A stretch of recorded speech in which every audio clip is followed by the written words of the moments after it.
Influence sport development, challenge thrown out to National Council on Sport. Meetings governing interview protocol for Prime Minister get underway. And the late cultural icon Dr. Olive Lewin receives fitting send-off. This is Jamaica House Weekly. I am Samantha Allen.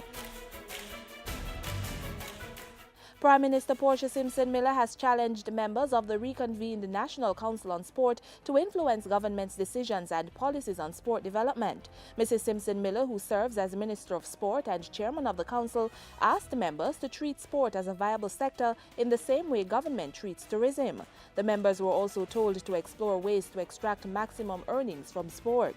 It's all of us now who need to work at it to see how we come up with some recommendations, identify where we can put some facilities so that we can begin to cater to the rest of the world, and at winter time we could have people coming to Jamaica for training. Mrs. Simpson Miller was speaking at last Tuesday's first meeting of the new council. The newly selected council hit the ground running at their first meeting for the year, giving recommendations and suggestions on how to maximize the island's earnings from sport.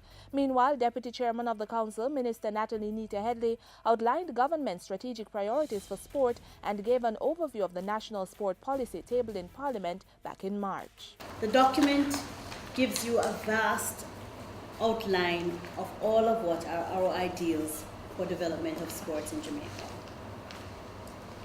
And that we continue to actually see ourselves, our private sector, our public sector, working together to be innovative and to be creative. We as a council, we can focus our attention on ensuring that at least on every single occasion, every parish would have at least one multi-purpose standard facility which would allow each child to be exposed to worldwide specifications. The 23-member council, which represents a cross-section of the various sporting disciplines, is the advisory body to the government on matters related to sport. On Thursday, Information Minister Senator Sandria Faulkner began what is expected to be a series of meetings with the press on matters relating to protocols governing interviews with the Prime Minister. Minister Faulkner, accompanied by members of the Prime Minister's Support Unit and head of the Minister's Task Force, Colin Campbell, held talks with the Press Association of Jamaica to chart a course forward. Coming from the talks, the PAJ will be taking a draft protocol to its membership, with follow-up talks scheduled for 2 weeks' time to finalize the protocol.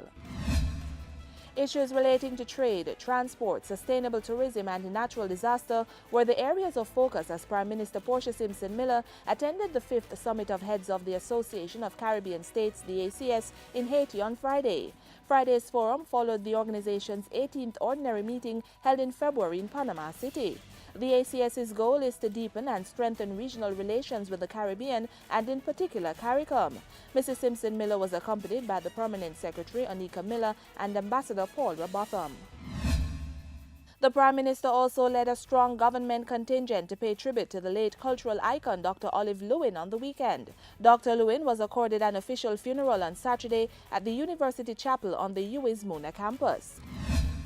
And Prime Minister Portia Simpson Miller held important meetings last week with a neighboring Prime Minister and members of the clergy. On Monday, Mrs. Simpson Miller met with Antigua and Barbuda's Prime Minister Dr. Baldwin Spencer. Dr. Spencer, who was on a 4-day trip to the island, discussed with Mrs. Simpson Miller a range of bilateral and regional matters.